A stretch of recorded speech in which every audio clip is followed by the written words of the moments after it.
하나님의 말씀을 봉독해 드리겠습니다. 로마서 4장 16절부터 25절까지 제가 봉독을 해 드리겠습니다. 봉독합니다. 그러므로 상속자가 되는 그것이 은혜에 속하기 위하여 믿음으로 되나니 이는 그 약속을 그 모든 후손에게 굳게 하려 하심이라. 율법에 속한 자에게뿐 아니라 아브라함의 믿음에 속한 자에게도 그러하니 아브라함 우리 모든 사람의 조상이라.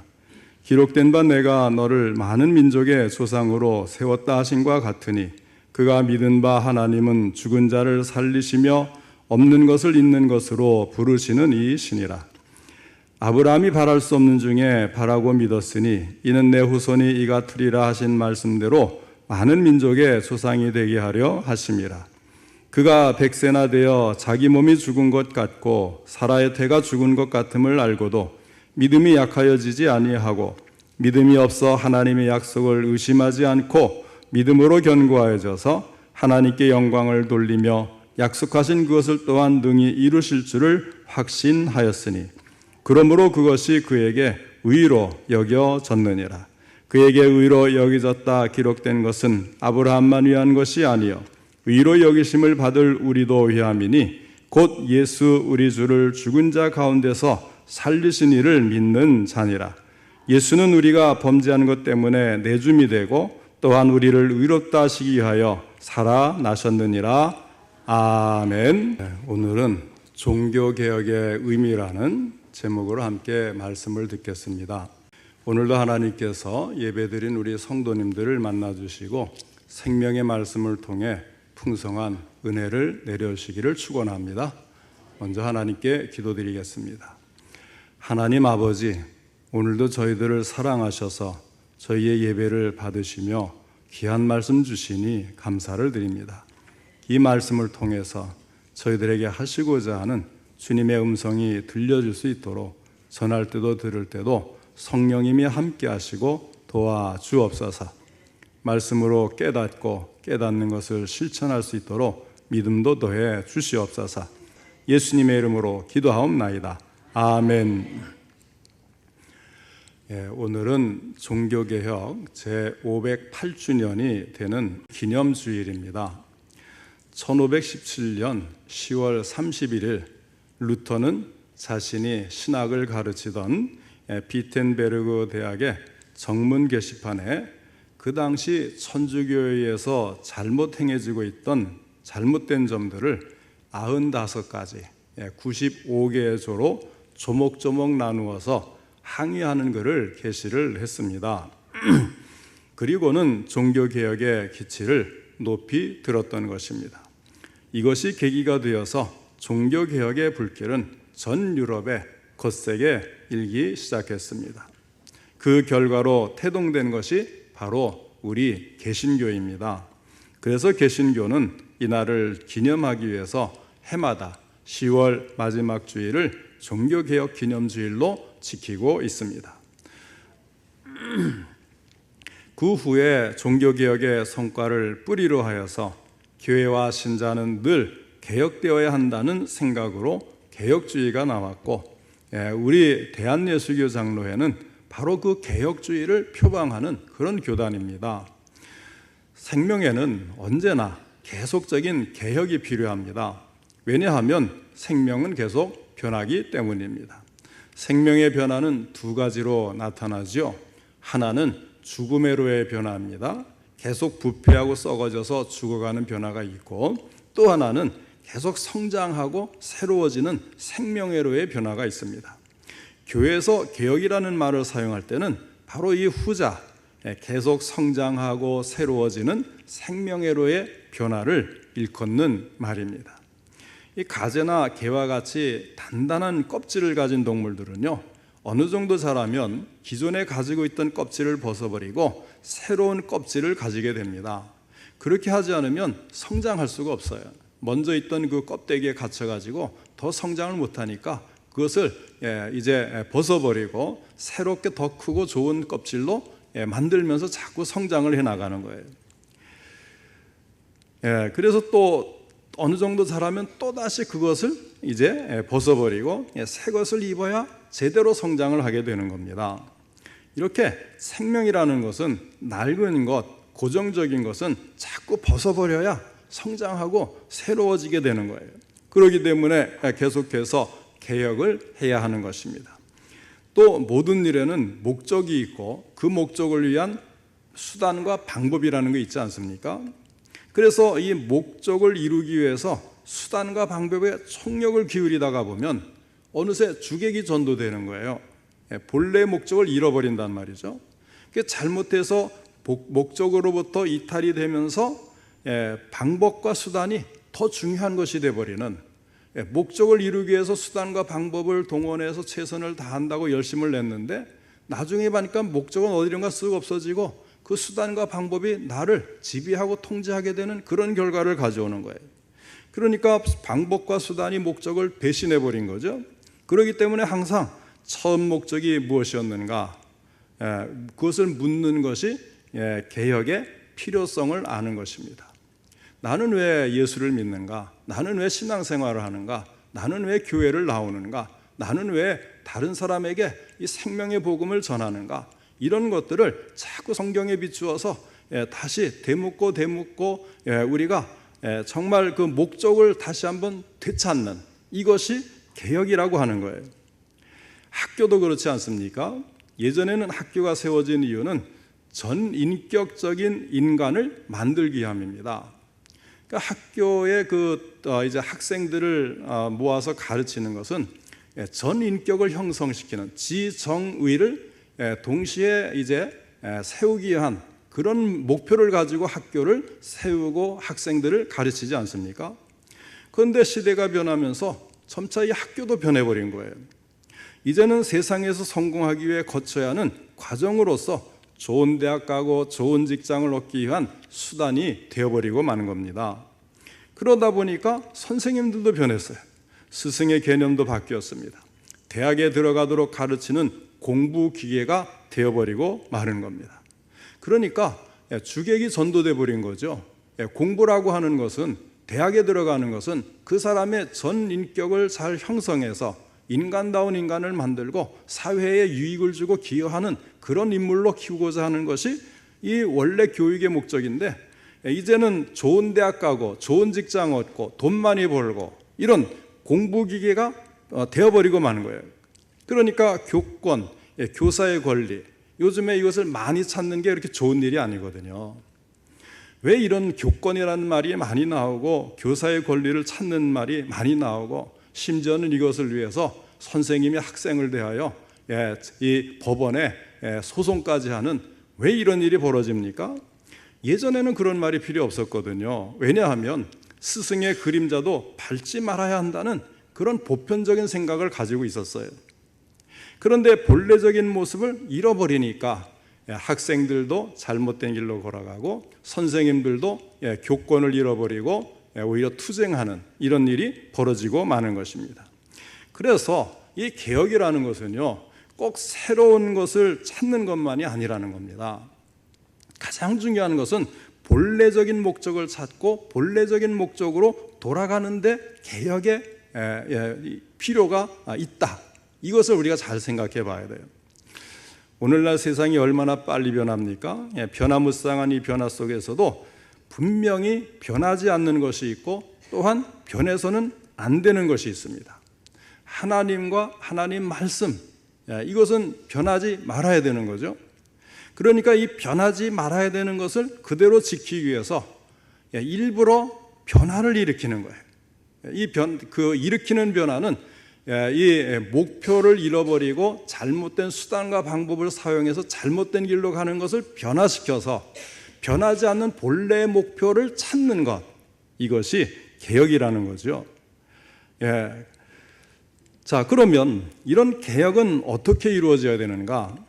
첫 번째는요, 내적인 변화에서부터 시작이 되는 거예요. 다시 말하면 개혁을 하고자 하는 주체인 내가 변화되어야 되는데, 나는 변하지 않고 자꾸 밖에 있는 것만 변하라 그러면 변할 리도 없고 뭔가 잘못된 거죠.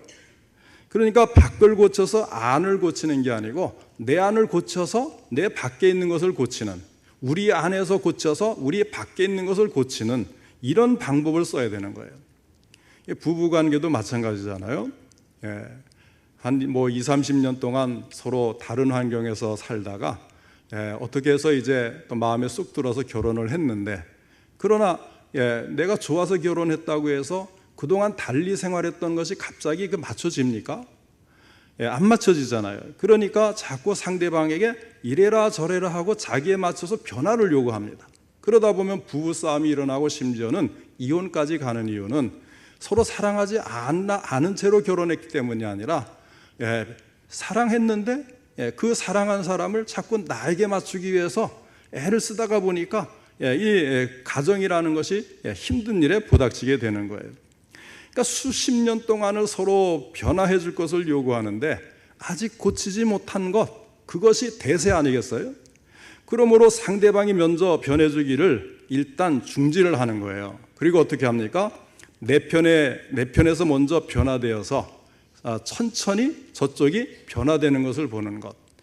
분명히 나는 잘했다고 생각하는데 항상 옆에서 나를 보는 상대방이 볼 때는 분명히 모순점이 있거든요. 그런데도 나는 내가 맞다고 하면서 자꾸 변화를 요구하다 보니까 자기가 잘못된 것을 인식을 못하고 잘못된 길을 계속 부딪히니까 서로가 부딪히는 거예요. 그러나 내가 변화가 되고 내가 상대방에게 맞춰주고 그 상대방을 배려하고 거기에 따라서 생활을 하다 보면 어느샌가 나도 변해 있고 상대방도 변해 있는 이런 결과를 볼 수가 있게 된다는 거죠.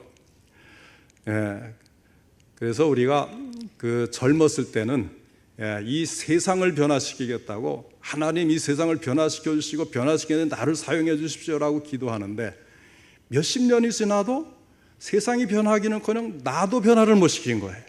나이 드니까 비로소 깨닫는 거죠. 아하, 나도 변화를 못 시키면서 내가 누구를 변화시키겠는가. 이것이 개혁의 시발점이 되는 거예요.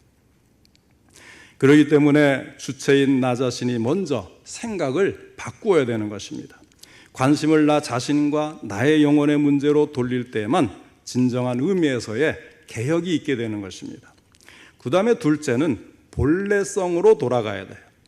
개혁이라고 하는 것은 영어로 reformation이라 그래요. 그런데 이것은 본래성으로 되돌아간다, 이런 뜻이 들어 있습니다. 원래 정신으로 돌아가고 본래적인 진리로 돌아가기 위해서 부단히 노력을 하는 겁니다.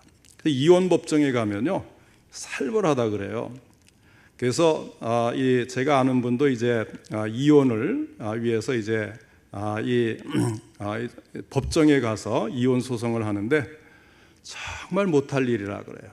그리스도인으로서 다른 이혼하는 사람들 별별 이유가 다 있지 않겠습니까? 그런 사람들과 계속해서 그 오랜 기간을 같이 이제 만나서 행하는데, 그러다 보면 상대방의 단점을 찾아내고 내가 유리한 점을 찾아내서 자녀라든지 또는 재산이라든지 또는 명분이라든지 이런 것을 내가 먼저 내가 서야 되잖아요.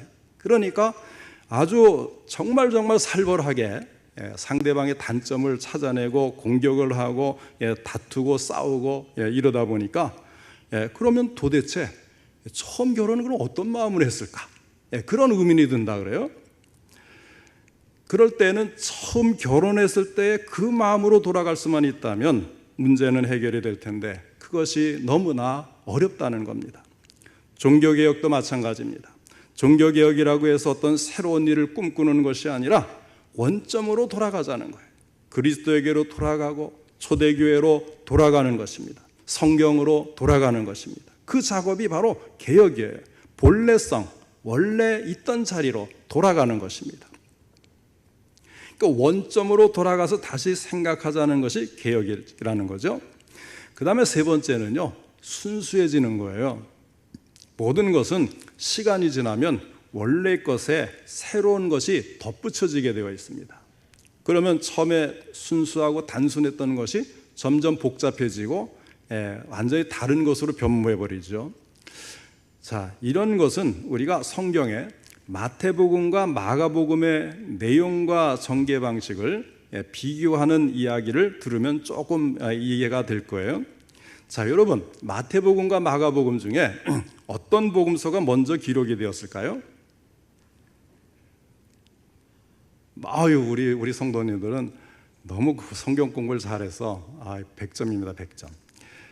예. 그러니까 비전문가들, 일반인들은요, 마태복음이 먼저 기록되었다고 말을 하는데, 전문가들은 반대로 마가복음이 먼저 기록되었다고 이야기를 합니다. 그러니까 비전문가들이 볼 때는 마태복음이 상세하게 기록이 되었으니까 분명히 마태복음이 먼저 기록되고 마가복음은 그 마태복음의 그 상세한 내용에서 참고를 해서 간략하게 나왔을 거야, 이렇게 생각을 하는데요, 전문가들이 반대로 마가복음이 먼저 기록되었다고 말하는 이유는 사람들은요, 빼는 것보다 더하려는 경향이 있다는 거예요. 그러니까 마가복음은 사실 위주로 이렇게 간략간략하게 무르듯이 쫙 전개를 해놓으면 거기에 이제 그것을 본 마태가 거기에다가 조금 더 자기가 더 생각하는 것들을 더 또 사실 확인을 해서 더 보태려는 이런 경향이 모든 일에 적용이 된다는 거죠. 그러니까 신앙도 마찬가지라는 거예요. 처음에는 단순했어요. 그 단순함 때문에 내가 예수 믿는 것을 기뻐하고 교회에 나가서 내가 무엇으로 헌신할까 마음에 작정을 하고 그 열심으로 했는데, 열심이 더해지다가 보니까 시간이 흐르니까 이것도 더하고 저것도 더하고 하다 보니까 나중에는 무엇이 진짜였는지 알 수 없도록 가식과 형식이 덕지덕지 붙어가지고 신앙의 핵심을 가려버리게 되는 거예요. 여기서 많은 사람들이 시험이 들고 넘어지는 거죠. 교회가 어려움을 겪는 이유는 이 처음에 그 순수했던 첫사랑의 그 신앙을 잃어버렸기 때문에, 뭔가 지식이 생기고 경험이 생기고 노하우가 생기고 여러 사람들과 접하고 뭐 정치라는 것도 좀 해보고 어울려서 이것저것 또 하다 보니까 자꾸 새로운 것이 막 덧붙여지면서 처음 것들은 어디로 갔는지 나중 것만 남는다는 거예요. 이 십자가 모양도 그렇잖아요.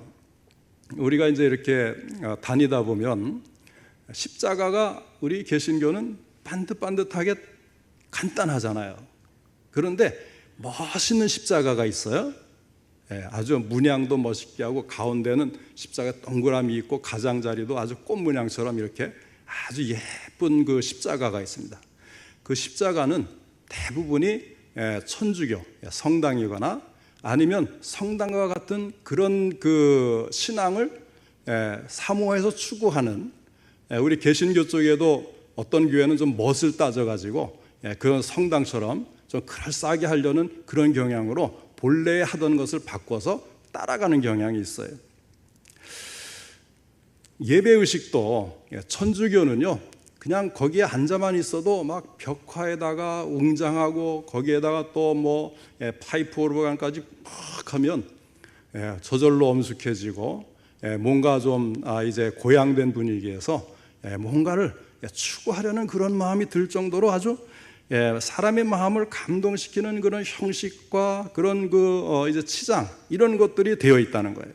그런데 우리 개신교는 뭐예요? 아주 단순하잖아요. 우리 합동은 앞에 십자가도 안 붙이잖아요. 우리 개신교도 또 어떤 데는 이 정면에 이제 십자가를 걸어놓은 데가 있어요. 십자가를 걸어놓으면 우리 합동이 아니라는 뜻입니다. 우리는 계속 개혁주의이기 때문에 계속해서 단순하고 순수한 것을 추구하는 그런 교회 모습을 가지는 거죠. 그것이 개혁적인 모습이고 이유가 되는 거죠. 거추장스럽거나 복잡한 것, 버릴 것은 다 버리고 가뿐하고 단순하고 순수해야 되는, 바로 이것이 개혁입니다. 순수해질 때에 힘이 발동하고 생명력이 발동하는 거예요. 그리고 이 생명력이 나를 변화시켜서 가정으로, 교회로, 사회로, 세계로 확대하게 되어서 변화를 시키는 것입니다. 자, 이렇게 참 이 개혁이라고 하는 것은 내적인 데서부터 시작을 해서 본래성, 본래 목표로 돌아가는, 그리고 우리가 순수하고 단순해지는, 이것을 통해서 개혁을 이루는 것이고, 실제로 종교개혁 당시는 오직 성경으로 돌아가면서 처음에 있던 오직 믿음, 오직 은혜, 오직 성경, 이것으로 돌아가서 아주 단순화시키고 순수한 그런 신앙으로 돌아가는 운동이 바로 500여 년 전에 종교개혁이었다. 이것을 우리가 한 번 더 기억을 하시길 바라요. 그러면 종교개혁의 내용이 무엇입니까? 종교개혁의 내용이 무엇인가를 알기 위해서는 종교개혁자들이 가졌던 관심의 대상에서부터 알 필요가 있습니다. 종교개혁자 마틴 루터가 처음부터 세상에 대해서 큰 관심이 있었던 것은 아니에요. 그의 근본적 관심이 교회 체제나 교리 문제에 있었던 것도 아니었습니다. 그러면 무엇이 루터의 관심사였을까요? 첫째는 오직 믿음입니다. 오직 믿음. 루터의 관심의 원점은 첫째, 자기 자신이었어요. 루터는 자기 죄 때문에 많이 고민을 했습니다. 우리가 이 죄 때문에 고민하는 사람들이 얼마나 될까요? 내 죄 때문에. 물론 우리는 예수님 믿고 죄가 용서받았기 때문에 사실 그런 고민은 사실 안 해도 되죠. 그러나 그렇게 구원받고 나서도 여전히 내 죄성이 움직일 때는 고민이 돼야 되는데 그 고민조차 안 하면 안 된단 말이에요. 그러나 아직 루터의 관심은 진정한 그 믿음의 길을 발견하지 못했을 때이기 때문에 이 죄에 대해서 무지무지하게 고민을 많이 한 거예요. 그가 이제 어거스틴 수도원에서 살았는데, 수도원도 뭐 여러 파가 있어요. 어거스틴 파, 뭐 도미니크 파, 뭐 이런 여러 가지가 있는데, 이런 그 어거스틴 수도원에서 살았어요. 그 수도원에서 무슨 죄를 지을 수가 있겠습니까? 뭐 남자들만 있는데 뭐 간음죄를 짓겠습니까? 뭐 도둑질을 하겠습니까? 다 먹을 게 나오는데, 그런데도 그는 죄에 대한 고민을 무척이나 했던 것으로 전해져요. 그래서 기도도 하고 금식도 하면서 갖은 고행을 다 하고 또한 신부님을 찾아가서 고해성사를 열심히 했답니다. 내가 나쁜 마음을 먹었습니다. 질투를 했습니다. 의심도 가졌습니다. 하루에 뭐 20번 이상을 고해성사를 했다고 하니까 나중에는 신부님이 귀찮아서 루터야, 죄를 좀 한꺼번에 모아서 가져오너라, 그렇게 부탁할 정도로 죄에 대한 고민이 많았다는 거예요. 이런 고민은 사실 반드시 있어야 됩니다. 고민이 없기 때문에 사실 세상 일로 오히려 평안이 없는 거예요. 고민이 없기 때문에 개혁이 이루어지지를 않는 겁니다. 루터가 원래는 법학을 공부했어요. 그의 아버지가 루터가 법과를 나와가지고 사회적으로 출세하길 바랬기 때문에 법과대학을 보냈는데, 이 법조계의 꿈을 안고 졸업반에 이르렀습니다. 그런데 이제 그때쯤에 알렉시스라는 친구와 함께 에르푸르트에서 이제 함께 길을 가다가 벼락을 맞아가지고 친구가 새까맣게 타서 옆에서 죽어버린 거예요. 한번 상상을 해보세요. 함께 걸어가던 친구가 옆에서 갑자기 벼락을 맞아가지고 새까맣게 타서 죽어 넘어지는 것을 목격했으니 얼마나 놀랐겠습니까? 그는 벌벌 떨면서 손을 모으고 하나님께 기도했습니다. 그 당시에 이제 카톨릭식의 기도죠. 성한나여 나를 살려주옵소서, 그러면 내가 수도사가 되겠나이다. 그는 경황 중에 이렇게 울부짖었고 결국 이때 충격을 잊지 못해서 수도원으로 들어가는 거예요. 그는 어거스틴파 수도원에 들어가서 영육간의 고생을 많이 했습니다. 한때는 중병까지 걸렸으나 아픔이 죽음이 문제가 아니라 여전히 죄 때문에 고민이 되는 거예요. 정말 고민되는 문제는 우리가 육신이 죽고 사는 문제가 아니라 하나님 앞에 어떻게 설 거냐 아니겠어요? 지난번에도 말씀드렸지만 결국 100년을 못 넘기고 우리는 다 이 세상을 떠나 하나님 앞에 서야 되는데, 그 하나님 앞에서 이 죄의 문제가 해결되지 않는다면 어떻게 하겠어요? 그래서 자기의 그 육신적인 죽음에는 관심이 없고 오직 죄에만 관심을 집중해서 하나님께 정말 그 문제를 놓고 계속 기도를 하는 거예요. 그런 중에 이제 하나님이 긍휼히 여겨주셔서 병도 낫게 되었는데, 자, 그 후에 그가 이제 얼마 지나서 로마를 여행하게 됩니다. 로마에 가면요, 유명한 성 게단교회가 있어요. 이 교회는 어떻게 지어졌느냐 하면, 콘스탄틴이 예수 그리스도교를 믿고 이제 참 하나님 앞에서 참 믿음으로 이제 왕권을 이제 지키고 그런 일을 하잖아요. 그러면서 이제 이 기독교에 대해서 이제 많은 것들을 이제 풀어주는데, 그의 어머니가 아주 독실한 기독교인이었습니다. 그래서 이 콘스탄틴 그 황제의 어머니가 아들에게 부탁을 했어요. 뭘 부탁했냐면, 자, 예수님이 이제 예루살렘에서 십자가에 못 박히기 전에 끌려 올라갔던 이 28계단이 있습니다.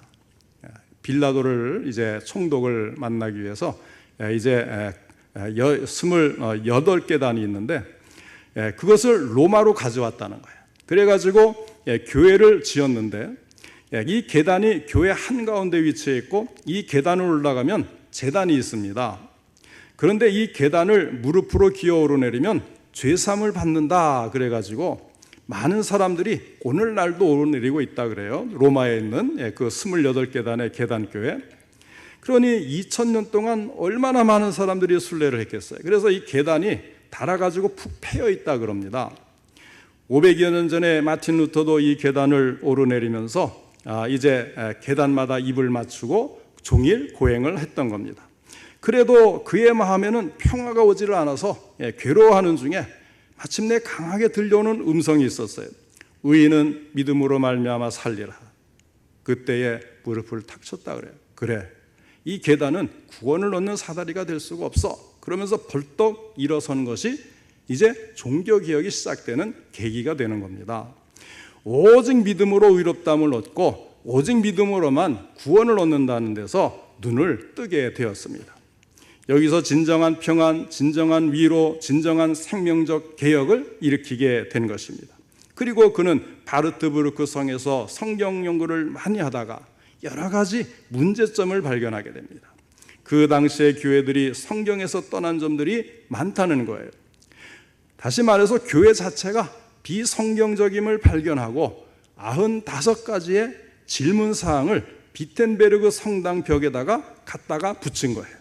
그리고는 이것이 성경적인가 아닌가를 함께 연구하고 토론해서 우리가 새롭게 되자 하고 제안을 했습니다. 마틴 루터의 생각을 그 당시 교회가 수용하고 함께 생각했으면 참 좋았겠지만 그러나 수용은 고사하고 그를 정지하고 말았어요. 종교 재판에 회부를 한 겁니다. 그리고 파면을 당했어요. 그래서 이 루터가 원래 원했던 것은 아닌데 어쩔 수 없이 그 성경 진리를 따라가다 보니까 종교개혁을 감행하게 된 겁니다. 그 종교개혁적인 사상이 오직 믿음, 예수를 믿음으로만 죄사함 받고 구원받는다는 것이고 종교개혁에서 칼빈의 활동과 역할을 통하여 또 다른 방향으로 넘어오는 것이 칼빈주의가 되는 거예요. 그 다음에 두 번째는 오직 은혜입니다. 루터가 고민한 것은 결국 의의 문제였어요. 하나님과의 바른 관계를 세우기 위해서 깊이 생각하는 가운데 성경에서 진리를 발견합니다. 성경에는 하나님의 율법과 은혜가 있고 하나님의 진노와 긍휼하심도 함께 있어요. 또 하나님의 심판도 있는가 하면 인간을 향한 구원도 성경에 기록되어 있습니다. 자, 이 두 가지의 긴장 관계에서 고민을 하다가 마침내 발견한 진리가 의인은 믿음으로 말미암아 살리라는 말씀입니다. 인간의 의로서는 도저히 하나님 앞에 설 수 없고 오직 긍휼과 오직 은혜뿐임을 깨닫게 됩니다. 그리고서 십자가를 바라보니 하나님의 진노와 하나님의 의가 십자가 위에 떨어진 것입니다. 그는 창세기 수석 가운데 이렇게 말을 합니다. 온 인류를 향한 모든 죄가 십자가 위에 떨어지게 될 때에 주님은 이 아픔을 참지 못하시고 울부짖기를 나의 하나님 어찌하여 나를 버리셨나이까 하고 절규하게 된 것이다. 이렇게 말을 한 겁니다. 하나님의 진노가 십자가에서 충족되어 하나님의 율법이 완성되고 하나님의 사랑이 계시되는 것입니다. 이제 우리는 그 의를 받아들임으로써 믿음으로 의롭다함을 얻게 되는 것입니다. 그래서 여기에 이제 진노적 사랑이라는 말이 나와요. 이 진노적 사랑이라는 것은 무슨 이야기냐면 내가 행하는 의가 아니라 받아들이는 의. 그래서 하나님의 만들어주신 의를 내가 받아들임으로써 그 예수 그리스도의 의가 내게 전가가 되는, 이걸 좀 이해하기 어렵겠습니다만은 이것을 이해하기 위해서 이런 이야기를 좀 해드릴게요. 자, 어떤 사람이 실수로 강물에 빠졌어요. 허우적거리면서 살려달라고 소리를 지릅니다. 구조대원이 이 소식을 듣고 달려왔어요. 그런데 사람을 건질 생각은 않고 그냥 서서 구경만 하니까 옆에 있던 사람들이 당신들이 구조대원인데요 가만히 있느냐고 빨리 들어가서 건져라. 그래도 대꾸도 안 하고 가만히 서 있는 거예요.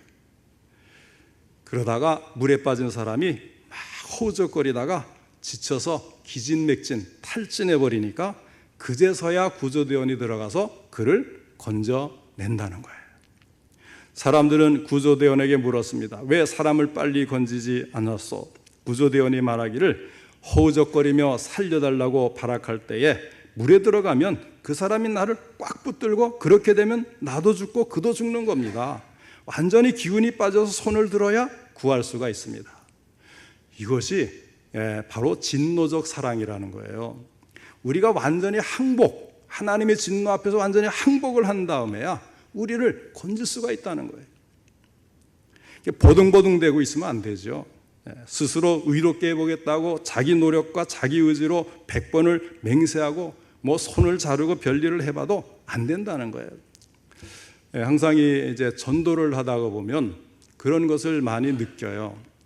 어떤 사람이 이제 죄에 대해서 고민도 하고 인생에 대해서도 생각이 많고 그러면서 종교에 대해서 여기저기 기웃거리고 그래요.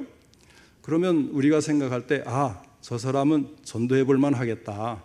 잘하면 이제 참 신앙을 가지고 예수 믿고 구원받을 수 있구나. 그래서 이제 같이 대화도 하고 여러 가지 시도를 해보잖아요.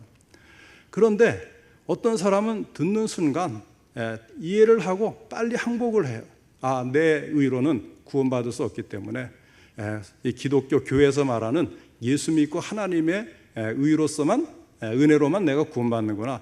빨리 승복하고 들어오는 사람은 신앙이 굉장히 빨리 발전하고 본인도 얼굴도 환해지고 마음도 평안해요. 그런데 그렇게 찾는 것 같던 사람이 자기 힘을 가지고 보등보등되는 사람이 있어요. 그러니까 모든 종교가 내 발 아래 보이는 거죠. 나는 이 모든 걸 섭렵했어. 나는 이 모든 것 중에 고민하고 있어. 내가 한번 찾아볼 거야. 이런 사람은요 절대 전도가 어려워요. 종교개혁자는 이렇게 생각합니다. 인간 스스로는 의롭게 되지 못한다. 그래서 그 노력까지 포기하는 거예요. 다른 길을 찾는데 사도 바울이 다른 길을 우리에게 가르쳐 준 거죠. 예수께서 다른 길로 인도하는데 그것이 믿음의 길이고 의의 길이라고 하는 거예요. 오직 믿음으로 하는 것은 자기 일을 완전히 포기하는 것을 의미합니다. 의롭게 되고자 하는 노력까지도 포기하는 거예요. 그때에 하나님께서 자기 아들 예수 그리스도를 보내셔서 내 대신 십자가에서 죽으시고 그분을 믿음으로 구원받는 은혜를 베푸는 겁니다. 그래서 겸손한 자는 하나님의 은혜를 받고 교만한 자는 패망의 길로 간다는 게 바로 그런 이야기예요. 오직 은혜는 이처럼 선물로 거저주시는 하나님의 의를 수용하고 받아들이는 것입니다. 그 다음에 이제 마지막 세 번째는 오직 성경입니다. 루터는 사람의 말에 귀를 기울이지 않았고 그 당시에 교황이라든지 다른 어떤 인간적인 권위나 권세에서 완전히 떠나서 오직 성경으로만 이야기를 하는 거예요. 루터는 또 성경학 교수니까 성경을 많이 읽고 많이 연구했는데 더욱더 깊이 있게 파고 들어갔어요. 성경 위의 것을 다 일축해버리고 말씀의 선포가 없는 것은 우상이다. 말씀을 전파하지 않고 행하는 성례는 미신이다. 오직 말씀으로 이렇게 선명하게 가르친 것입니다. 성경은 곧 하나님의 말씀이다. 바로 그 이야기죠. 그렇게 믿고 출발을 한 거예요. 오직 성경 안에서 의롭다함을 받고 성경에 따라서 구원을 받고 성경 안에서 문제를 해결하는 것이 성경의 권위요 약속이라고 생각을 한 것입니다. 그리고 그는 구약 성경에서부터 읽어 내려오는 중에 특히 아브라함의 예를 찾게 됩니다. 그것이 오늘 읽은 본문 로마서 4장 16절로 25절 말씀이에요. 그러니까 아브라함은 죄인이지 결코 의인이 아니에요. 그러나 우리가 아는 것처럼 그는 믿음이 있었습니다. 하나님은 그 믿음 하나를 보시고 그를 의롭다고 해주신 거예요. 자, 율법은 언제 나왔습니까? 아브라함의 후손 중에 400여 년이 지나서 모세 때 율법이 주어졌잖아요. 근데 모세보다 400여 년 앞선 아브라함이 의로 여겼다. 하나님이 무엇을 가지고 의로 여겼습니까? 그의 믿음을 보시고, 그러니까 율법을 지켜서 의롭게 되는 그 행위 언약 이전에 이 아브라함을 통해서 믿음으로 의롭게 되는 법을 벌써 400여 년 전에 하나님이 세워주셨다는 거죠. 그것을 발견하게 되는 거예요. 로마서를 보고 신약 성경을 보다 보니까 구약에서 있는 것들이 확연하게 이해가 되면서 믿음이 율법보다 먼저였다, 역사적으로도. 그렇게 생각을 해보니까 확실해지는 거예요. 그래서 아브라함이 이 하나님의 정말 그 100세가 되고 뭐 아내는 90세가 되고 그러한 중에도 아들을 낳고 민족의 아주 큰 민족의 조상이 될 거라고 그렇게 말씀하신 것을 아브라함은 의심하지 않고 그대로 믿었는데 그것을 의로 여기셨다. 누가 아들을 낳았다는 것이 문제가 아니죠. 여기서 우리 자신에게로 방향을 돌려서 한번 생각해 보시기 바랍니다. 죽은 것과 같이 아무 소망도 없는 존재인 나를 하나님께서 부르시고 사랑하시기 때문에 나는 사는 거예요. 그리고 나는 의로울 수가 있는 것입니다. 나는 하나님의 자녀가 될 수가 있었어요. 무엇으로요? 믿음으로. 나에게 어떤 공로가 있어서도 아니고 율법을 내가 뭐 10계명, 우리가 흔히 쉽게 이해할 수 있는 10계명, 그걸 내가 다 지켰습니까? 못했잖아요. 그런데도 하나님이 예수님을 믿으면 믿음으로 구원받는다. 그분이 우리의 모든 죄를 다 대신 짊어지시고 대속하여 주시고 죽음을 맛보셨고 심판을 받으셨기 때문에 예수를 믿으면 구원을 받는다. 이것을 믿으면서 우리는 의롭다함을 얻는다. 이것이 성경과 성령이 확증을 하고 있는 것입니다. 종교개혁의 본래 의미 우리가 잘 생각해 봐야 되겠죠.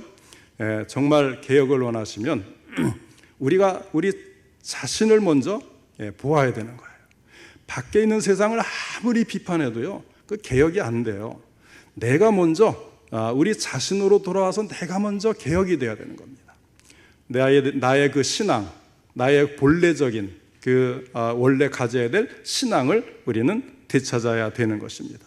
그럼에도 불구하고 교회가 어떻고 뭐 사회가 어떻고 뭐 누가 이제 무슨 뭐 나라를 혼란으로 뭐 만들었고 이 외부적인 것 아무리 찾아봐도 개혁은 될 수가 없어요.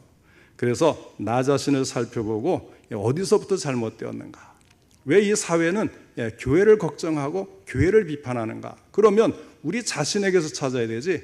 뭐 세상 사람들이 아무것도 모르고 교회만 비판하네? 이렇게 얘기해서는 안 된다는 거예요. 오직 믿음으로, 오직 성경으로, 오직 하나님의 은혜로, 오직 하나님의 영광으로 나아갈 때에 진정한 개혁이 계속해서 이루어지는 것입니다. 오늘 하나님께서 우리 자신들에게 개혁될 것을 가르쳐 주시기를 원합니다. 그리고 진정으로 내가 개혁되고 우리 교회가 개혁되고 우리 한국교회가 개혁되어서 하나님께 영광을 돌리고 세상을 향해 다시 한번 담대하게 복음을 전할 수 있는, 선포할 수 있는 교회와 성도들이 되시기를 주님의 이름으로 축원합니다.